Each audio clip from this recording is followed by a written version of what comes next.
Salut à toi, j'espère que tu vas bien depuis la dernière fois. Nous allons tout de suite entrer dans le vif du sujet sans plus attendre, puisque nous allons traiter de la 8e loi du livre de Robert Greene, Power, et cette loi stipule qu'il faut obliger ton adversaire à combattre sur ton propre terrain.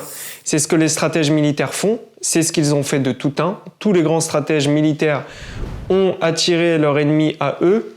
Et si tu n'appliques pas cette loi, ça serait un petit peu comme d'aller à une compétition d'athlétisme, mais en courant.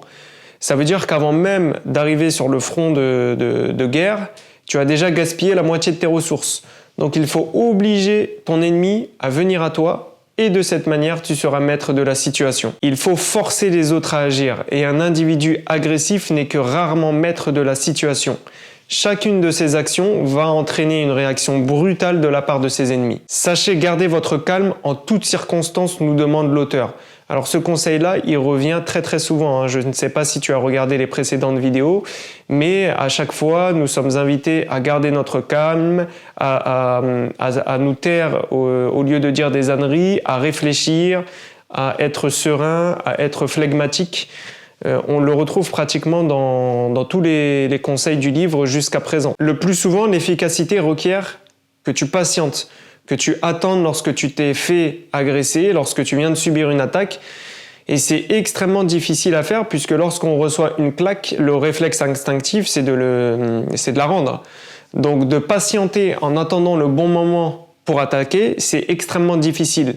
Mais ce moment-là te permet de réfléchir à une stratégie efficace et cette dernière te permettra d'optimiser tes chances d'écraser ton adversaire. Tu sais, tu as des gens qui sont très doués pour pousser les autres dans leur retranchement, pour les pousser à la faute.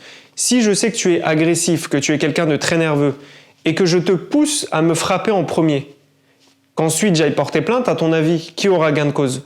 Celui qui aura lâché le premier coup ou celui qui aura gardé son calme?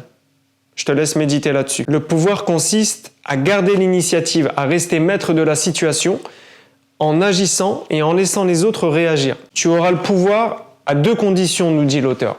Première condition, rester maître de soi-même, c'est ce qu'on répète depuis le début de cette vidéo.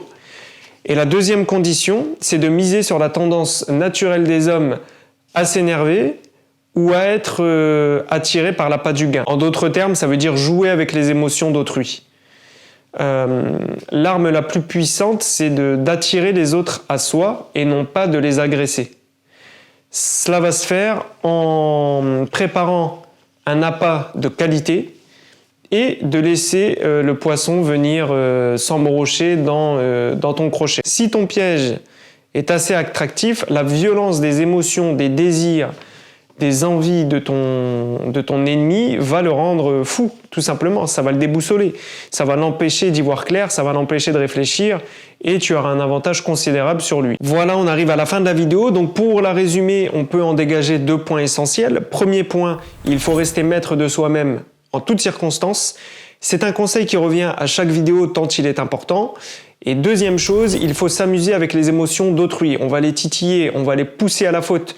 On va leur faire miroiter une chose qu'ils ne pourront refuser tant elle est irrésistible pour les rendre aveugles, briser leur réflexion, briser leur discernement et avoir un avantage sur eux. C'est fini, ma biche. Moi, je m'en vais vers d'autres aventures. Je te dis à la prochaine, porte-toi bien, abonne-toi à cette chaîne, active la petite cloche pour être informé chaque fois qu'une vidéo sortira. Et rien de plus à ajouter, mon colonel. À bientôt. Peace.